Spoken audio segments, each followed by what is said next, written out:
Ya. Tapi kan nggak mungkin sendiri ngerjain semua master plan segala macam. Bukan rahasia nggak ya?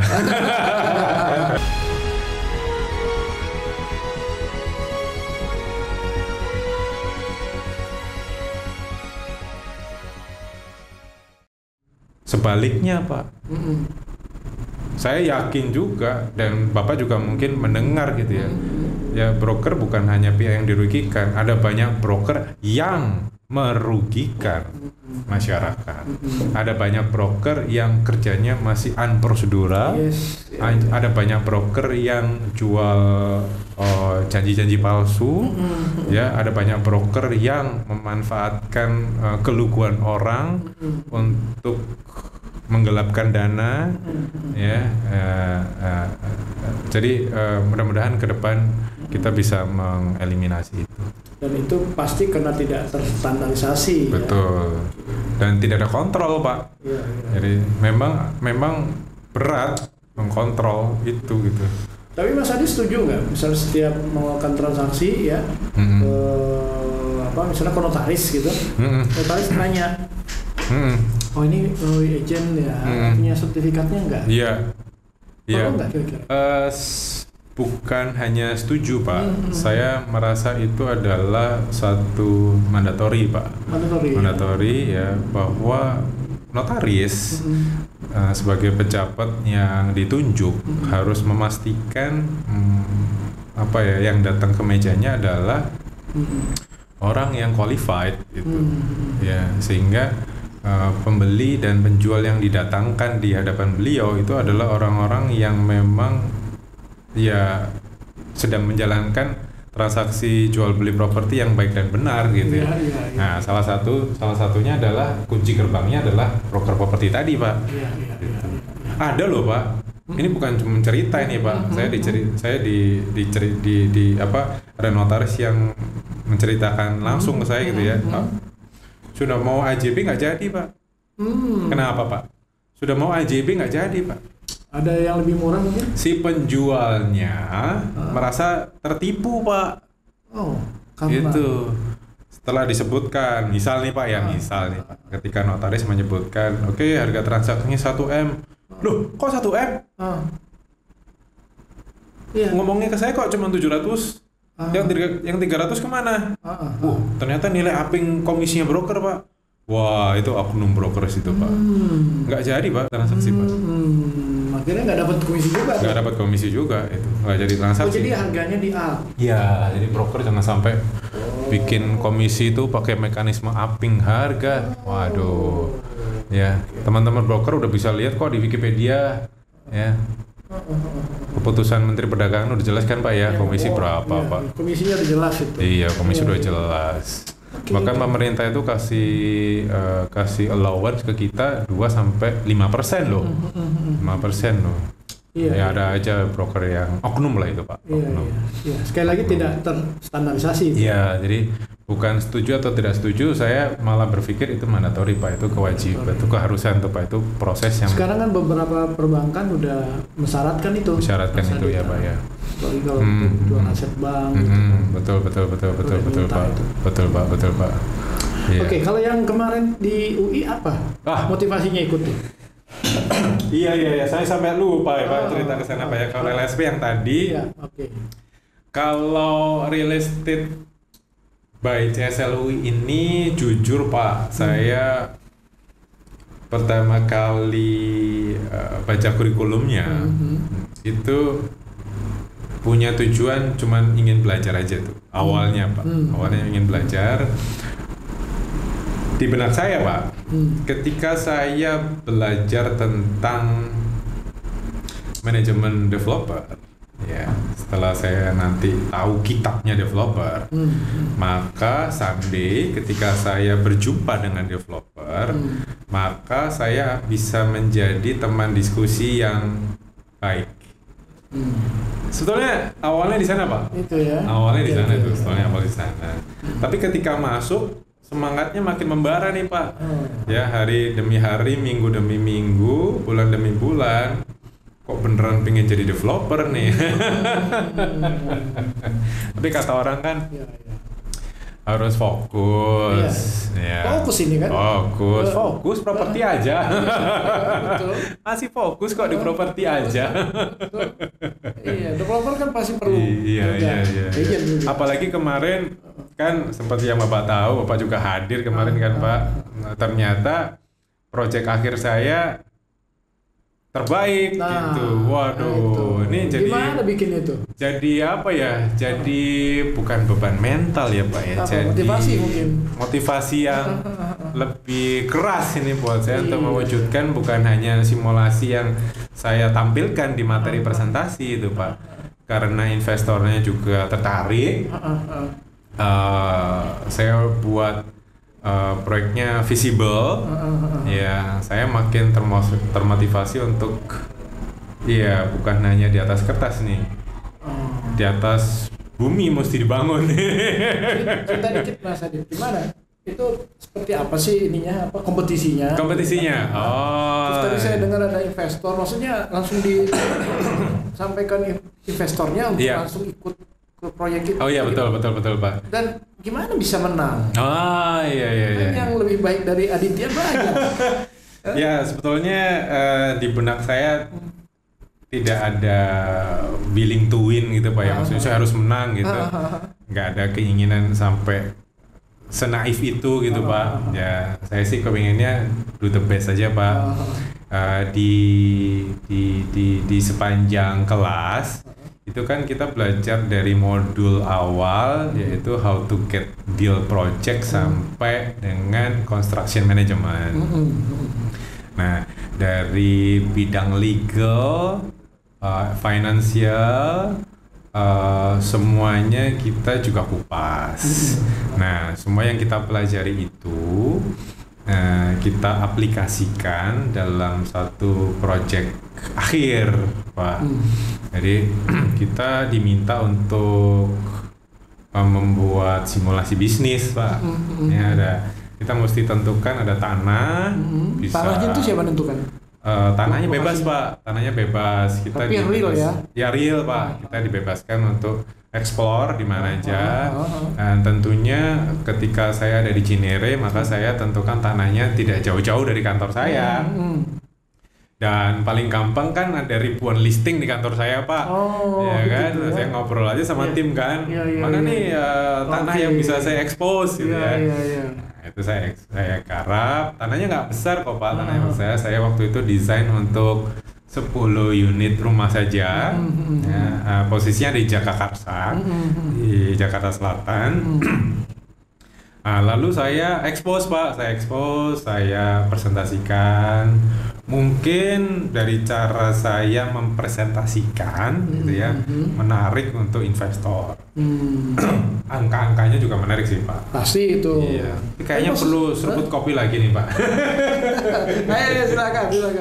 Oke. Iya, ini kelihatannya kita podcast terpanjang ini. Makin seru nih Pak. Iya. Maksud saya tadi itu Anda benar-benar buat gambarnya. Iya Pak. Bisnis plan-nya seperti apa? Di kelas ini kita yang dari berbagai macam background ya Pak ya. Jadi distimulus setengah-setengah dipaksa gitu Pak ya. Harus cepat gitu ya kan, karena kita belajar cuma 3 bulan kan ya. Yang tadinya kita nggak bisa AutoCAD ya harus bisa gitu. Untuk bikin site plan kan Pak, ya kita mesti bikin gitu. Nah memang tanah itu saya drone, kita ukur ulang di lapangan realnya berapa, lalu kita simulasikan untuk membuatkan site plan. Nah di pembuatan gambar ini memang nggak sekali 2 kali jadi Pak. Kita pakai optimasi kan Pak, optimasi ini yang paling optimal bagaimana nih gitu. Ya tentunya kita kawinkan dengan analisa market ya Pak ya. Bagaimana sih market yang butuhkan seperti apa gitu ya. Kan ada banyak developer yang nggak sukses itu kan karena dia nggak bersahabat dengan market gitu. Ya kita kan mesti menjawab kebutuhan market Pak. Gitu. Nah saya desain jadi 10 unit rumah yang tanahnya relatif kecil ya, tapi sellable, ya, menjawab kebutuhan masyarakat dan kemampuan masyarakat sekarang, ya. Terus saya simulasikan angkanya, ya, mulai dari RAB-nya, mulai dari rencana pemasarannya sampai target terjualnya seperti apa. Berapa lama habis. Terus ujungnya adalah ROI, Pak. Ujungnya kan pasti planning profitnya berapa kan. Nah, itu angka-angka yang saya sajikan menarik. Dan waktu itu hadir, Pak, memang ketika kami presentasi, yang hadir di sana selain para pengajar juga hadir para investor. Dari investor properti. Iya, baik dari perorangan ataupun dari lembaga. Ada juga teman-teman dari bank juga datang. PTN kemarin juga datang. Jadi real ya? Real, Pak. Jadi real kita presentasi pitching, Pak. Masa dibilang kami itu berapa orang? Oh, kebetulan presentasinya memang sendiri-sendiri ya, Pak. Ini kan tugas akhir individual ya, Pak. Ya. Tapi kan nggak mungkin sendiri ngerjain semua master plan segala macam. Bukan rahasia enggak ya? Artinya itu mungkin juga ada support ini juga ya, karena tim juga kan. Sebetulnya tugas individu, Pak. Ya. Ini tugas individu. Bahwa kita ada backup tim itu kita lah itu. Kebetulan saya tidak ada background arsitek. Itu saya maksud saya juga bukan orang sipil. Ya, sehingga waktu itu saya termasuk apa ya? Termasuk ini, Pak, saya mencuri energinya teman-teman saya yang arsitek dan teknik sipil, Pak. Jadi saya sempat ajak untuk mereka kerja kelompok, Pak. Kerja kelompok sebenarnya ngerjain sendiri-sendiri sih. Tapi saya melihat gitu, yang arsitek, begini cara kerjanya gitu. Saya serap ilmunya gitu ya. Sebelah kiri yang teman saya teknik sipil, kayak gitu caranya bikin site plan. Serap ilmunya gitu, Pak. Serap kiri, serap kanan, Pak. Ngumpulnya di sini. Iya. Tadi yang investor tadi yang tertarik dari sisi mana dia? Lokasi atau keuntungannya? Kebetulan beliau sudah paham tentang lokasinya. Jadi begitu saya mempresentasikan tentang analisa marketingnya, beliau udah sangat paham. Dan saya buatkan rencana bisnis plan-nya, beliau juga karena beliau udah tahu daerahnya, beliau tahu potensinya gitu ya. Jadi beliau langsung klik banget, ini sellable gitu. Jadi beliau langsung tertarik, Pak. Jadi sekarang nih proyek itu benar-benar dijalankan? Sekarang masih di fase, kalau para pengajar bilang sekarang masih di fase kepompong, Pak. Bukan fase kepompong, bahkan ini, Pak, ini fase ulet ini, Pak. Ini masih persiapan. Iya. Masih studi lebih lanjut, pasti itu. Tapi ini kan lagi. Dari sisi investasi, investornya udah tertarik dan siap. Dan kemarin masih on fire katanya. Oke. Nah, mudah-mudahan sih, Pak, bisa beneran. Iya. Oke, Mas Adib. Ada nggak perbedaan setelah ikut training, kalau certified ternyata udah berpanjang malah ya? Ada nggak perasaan bahwa Anda lebih percaya diri? Iya, Pak, benar, gitu, Pak. Iya, benar, Pak. Ya paling nggak seperti yang tadi saya bilang ya, Pak. Setelah saya dapat ilmunya, paling nggak kemarin ketika saya ngobrol dengan para developer itu saya merasa lebih confidence, Pak. Gitu. Saya tahu nih isi kepalamu. Ada salah satu proyek primary yang sedang kami jalankan. Ini eksklusif listing ini, Pak. Ya, ada. Ini pertama primary yang dipegang. Sebenarnya cukup banyak sih, Pak. Cukup banyak. Ya, ini salah satu aja lah, Pak. Salah satu yang cukup seru karena memang persiapannya udah dari 3 tahun yang lalu. Ini ada salah satu developer muda. Ya, mereka mereka udah cukup lama di bidang properti tapi bukan rumah, ya, dan ini adalah proyek perumahan mereka yang pertama di Indonesia. Dan saya bangga sekali bisa berdiskusi dengan mereka. Cukup lama Pak, 3 tahun gitu ya. Nah, 3 tahun saya sudah mendampingi mereka, berdiskusi sama mereka. Dan ketika saya belajar di JSLU ini, belajar eksklusif real estate ini, ya ketika inline dengan kelasnya jalan, saya diskusi sama mereka tuh, ya saya jadi merasa lebih confidence gitu ya, ngobrol sama mereka. Lebih nyambung malah ya. Nyambung gitu Pak. Lebih bisa ngasih advice lagi kan? Iya, jadi chemistry-nya tuh lebih dapat Pak. Lebih dapat. Oke, dia pasti mikirin tentang pajaknya nih. Dia pasti mikirin tentang legalnya nih. Gitu. Jadi kita sebagai broker bukan hanya jadi tukang jualan, bukan hanya jadi sales, tapi benar-benar bisa jadi partner gitu. Advisor sekaligus ya. Iya, betul. Oke, ini eksklusif. Listing Pak ya, eksklusif Pak, eksklusif. Lokasinya di Cinere. Cinere ya. Harga berapa itu? Harganya 1,6 masih exclude PPN. Mudah-mudahan PPN-nya ramah ya Pak nanti. Mudah-mudahan nggak jadi ya. Mudah-mudahan. Tapi harga segitu di Cinere oke ya? Masuk Pak, masuk. Iya. Kemudian istimewanya perumahan ini nanti ditunjang oleh fasilitas yang istimewa, yaitu akses tol. Akses tol. Aksesnya luar biasa nanti. Apa yang ditawarkan oleh Railway Cinere yang di bawah pimpinannya Mas Adit ya untuk bisa mensukseskan proyek ini? Iya. Apa Mas? Iya. Ini fun fact ini cerita lucu nih saya bagikan mungkin untuk menginspirasi kantor-kantor yang lain. Kenapa kok mereka itu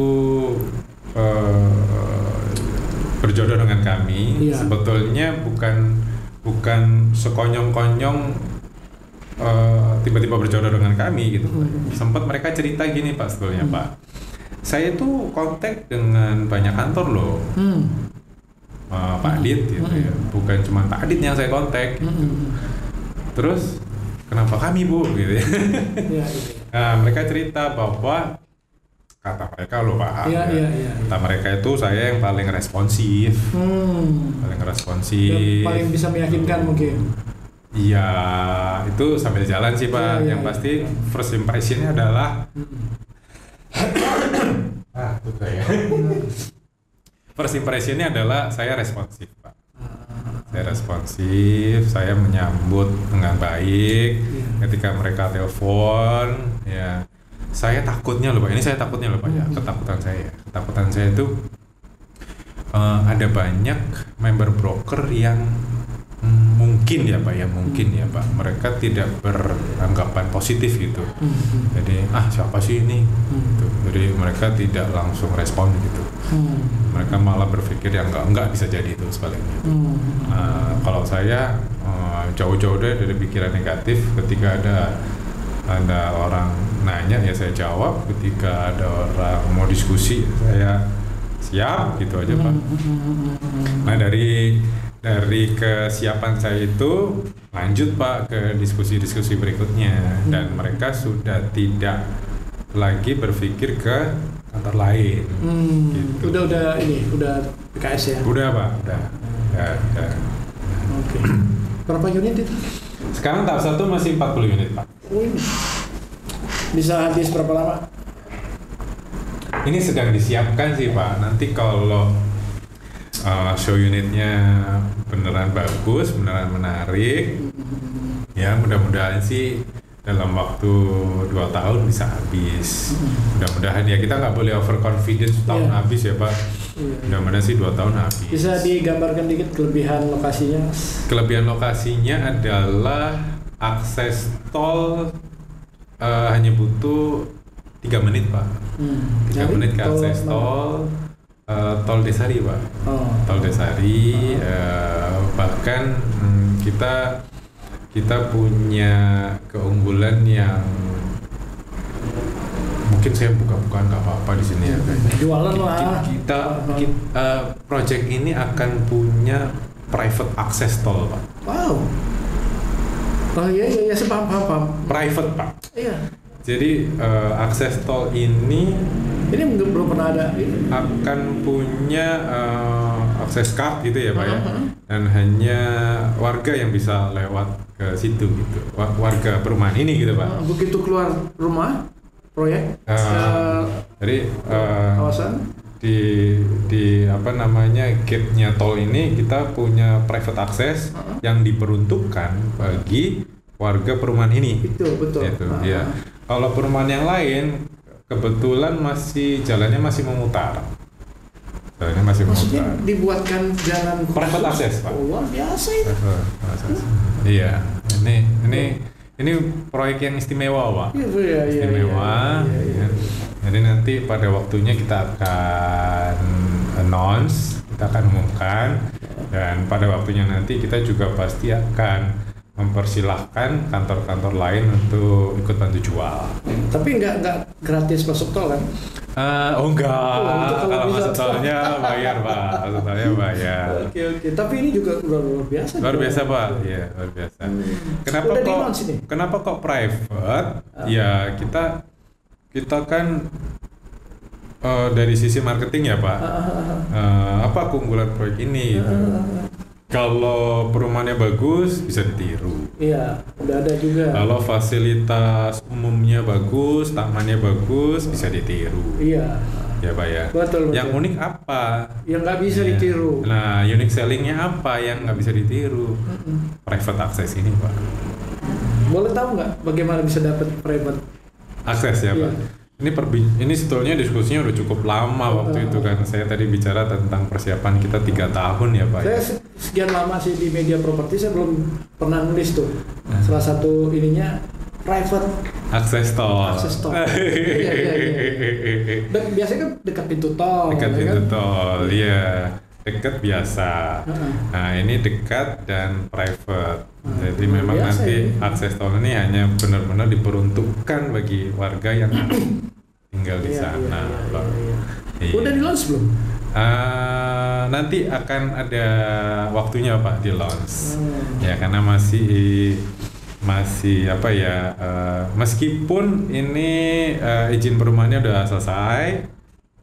Meskipun tol Desarainya juga udah running, tapi yang private access-nya ini kan butuh izin khusus, Pak. Iya, saya lagi bayangin tuh seperti apa. Dia keluar dari pintu tol luar masuk. Jadi saya sebenarnya udah buatkan videonya, Pak. Nanti kalau ini saya kirimkan videonya, Pak. Dari perumahan ini menuju ke private access-nya tadi itu kurang lebih 3 menit. Bahkan saya udah bikinin drone-nya, saya udah hitung waktunya, memang benar-benar 3 menit, Pak. Nah, ketika itu nanti ya macam ada masuk ke akses tol tadi, Pak. Ya nanti ada macam ininya lah, Pak. Nanti ada kartunya yang bisa di-tap gitu ya. Ketika orang nge-tap, nah dia masuk gitu. Nah, ini kartunya kan kartu khusus gitu. Kartu khusus. Oke. Apa namanya? Udah boleh dicoba? Namanya boleh, Pak. Kalau namanya adalah Duel, Pak. Duel Resident gitu. Iya, Duel Residence. Duel ini artinya seperti rumah hunian gitu. Duel Residence. Itu fix semua unit sama harganya 1, range-nya di angka 1 koma aja, Pak, sampai 2 koma kecil lah, Pak. Paling tinggi 2. Iya, nanti tergantung besar tanahnya kan bisa beda-beda ya, Pak ya. Oke. Ya, mudah-mudahan sih disambut oleh masyarakat. Mudah-mudahan bisa menjawab kebutuhan masyarakat. Iya. Itu masuk mana ya? Cinere. Masuknya ke Cinere di Jalan Sasak, Pak. Jalan Sasak. Dan Sasak itu sekarang memang masih relatif nggak lebar jalannya, tapi kan nanti ada rencana pelebaran jalan yang mudah-mudahan sih segera direalisasi. Oke, Mas, kita udah panjang banget. Pertanyaan saya terakhir ya. Iya, Pak. Terakhir ya. Gimana Mas Adit melihat industri properti ke depan nih? Kan ada 3 juta rumah gitu kan, terus ada depan mata katanya mau naik harga PPN mau naik, kayak kan? Tapi kemarin kan juga ada pajak yang ditanggung kan, walaupun mau habis juga nih Desember kan? Yeah. Gimana Mas Adit melihat ke depan? Ya, Ya, rumah adalah kebutuhan primer ya, selain pakaian dan pangan. Orang harus punya rumah. Bahkan ada developer yang bilang rumah kayak macam punya rumah ya Pak. Jadi saya optimis, saya percaya diri bahwa industri ini akan tetap berkembang bahkan pesat. Negara kita penduduknya juga pertumbuhannya pesat ya. Terus kalau dilihat Pak, penduduk di Indonesia ini belum sehebat kota-kota besar di dunia. Jadi kiblatnya kita pasti ke sana ya Pak. Kiblatnya pasti ke sana. Entah nanti bukan hanya melebar tapi pasti ke atas ya. Jakarta pada khususnya saya udah membayangkan nanti akan semakin banyak gedung-gedung pencakar langit, apartemen akan makin banyak. So saya optimis ya. Terus dari sisi pemerintahan yang baru ini kita juga sama-sama dukung, sama-sama support ya, karena yang kita lihat pemerintahan saat ini juga semua pemerintahan pasti mendukung lah, pasti sayang dengan warga negaranya. Saya lihat menterinya pada khususnya juga punya keterpanggilan yang besar sekali untuk mendukung 3 juta rumah gitu Pak ya. Ini mudah-mudahan Indonesia akan semakin maju Pak. Iya. Mas Adit melihat industri ini ke depan positif. Positif Pak, positif. Positif. Oke, Mas Adit, biasa kita udah berapa lama Pak kita Pak ngobrol? Ini terpanjang. Oh terpanjang ya Pak. Tapi karena memang diskusi kita enak nih. Enak ya Pak ya. Iya. Pesan saya kan tadi gitu teman-teman, kalau kelihatan panjang jangan ada di-cut-cut. Oke, baik. Saya ikut senang bisa ngobrol panjang di sini Pak. Oke, mudah-mudahan apa yang tadi kita diskusikan bisa jadi inspirasi juga Mas. Mudah-mudahan. Buat agent properti mereka tahu ya. Mudah-mudahan Pak. Seperti apa. Mungkin saya juga mohon maaf kalau ada kata-kata tadi yang salah Pak. Saya lihat sih isinya daging semua itu. Oh aduh, terima kasih Pak. Motivasi semua. Oke, makasih Mas. Selamat. Baik. Sekali lagi selamat kemarin sudah mendapatkan penilaian proyek akhir ya. Terima kasih Pak. Mudah-mudahan jadi proyek beneran. Terima kasih ya. Pak. Ya, tadi juga selamat tuh inspirasi proyeknya ada akses langsung itu saya belum pernah dengar itu. Saya pengen tahu nih seperti saya apa. Saya undang nanti Pak Indra. Launchingnya kapan? Mudah-mudahan sih Desember ini, tapi kalau nanti ternyata suasananya tidak mendukung, mungkin Januari Pak. Ya, mudah-mudahan sukses. Terima kasih 40 unit bisa ludes dalam waktu cepat. Terima kasih. Nanti saya undang ya Pak. Iya, saya tunggu undangannya. Oke, Mas Adit, makasih banyak. Terima kasih Pak Indra. Oke, teman-teman, ya diskusi kita dengan Aditya Wiyasa. Ini namanya agak ke Majapahitan ini. Oke, ya, begitu banyak tadi yang kita sudah diskusikan ya, mulai dari bagaimana perjalanan beliau, mulai dari merintis karir ya, pernah di skincare, ini yang menarik buat saya karena tampaknya memang tampang figuran juga sih. Kemudian juga pernah di Asra ya. Kemudian nyemplung benar-benar di industri properti sebagai agent properti ya, kemudian ikut di eksklusif real estate class ya, dan menjadi yang terbaik dalam memaparkan proyek akhirnya ya. Kita ucapkan selamat, mudah-mudahan apa yang dilakukan ya dan direncanakan ini bisa terwujud ya. Kita akan kembali pada program yang sama dan akan menampilkan kembali figur-figur yang membawa inspirasi khususnya di industri properti, baik developer, material building dan juga agent properti. Selamat sore. Assalamualaikum warahmatullahi wabarakatuh. Sampai jumpa pada program yang akan datang. Sampai jumpa. Makasih banyak Mas Adit. Sama-sama Pak Indra. Ya. Sukses buat ditunggu proyeknya. Terima kasih Pak. Baik.